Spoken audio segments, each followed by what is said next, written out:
તમે જોઈ શકો છો પતંગ લૂંટણિયા, અમારા પતંગ લૂંટણિયા પોગી જશે પતંગ લૂંટવા હાટું. જોવો જોવો જોવો કેવો પતંગ લૂંટે, જોવો તમે આમ જોવો. બે ધાબા ટપીને વહી ગયા છે. નીચે એક પતંગ દોરી તમને દેખાતી છે, દોરી રહી અમે તમને ઝૂમ કરીને દેખાડું. જો દોરી આવડ્યા, આ પતંગને લૂંટવા બેસી જશે. તમે જો પગી જશે લૂંટવા. ખુરશી ઉપર માથે ચડશે હમણાં. અમારા જય મહેતા આને સહાનુભૂતિ આપે છે પતંગ કેમ લૂંટવો. કઈ કેવા માંગો? ખુરશી માથે ચડી જાવ એટલે આવી જાય. લૂંટી લે તો પણ પડી હોય તો.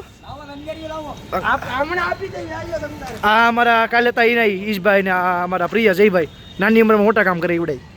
એનો પતંગ જોવા ક્યાં શકે છે. લંગરિયું બનાવવા દે. એ કે આજ તો 10-15 પતંગ કાપી નાખવા ગમે જાય. હા લૂંટણી આપણે આવી જશે, લૂંટણી પાસ આવી જશે. એક પતંગ લૂંટો નથી. જય મહેતા તમારે કઈ બોલવું છે? કઈ બોલો ને થોડુંક. કઈ બોલા જેવું નથી. જયભાઈ તમારે કઈ બોલવું છે? હું યાર ચશ્મા પહેરાઈ ગયા લોગમાં. તમારે કઈ બોલવું છે? તમારે કઈ બોલશો ભગત? ના ના આપણે પતંગ ચગાવજો. પતંગ ચગાવજો ભગત, પતંગ ચગાવે છે. ઓલા પતંગ નો કાપવો છે, જો હા મેરી આવડા પતંગ નું કાપવું છે ભગત ને. ભગત નો પતંગ નીચે આટા મારે છે. જો આવ્યો જો જો ભગત તો એ ભગત ક્યાં કરશો તું? મારી કે મારી ડીલર મે નાનો હાલે.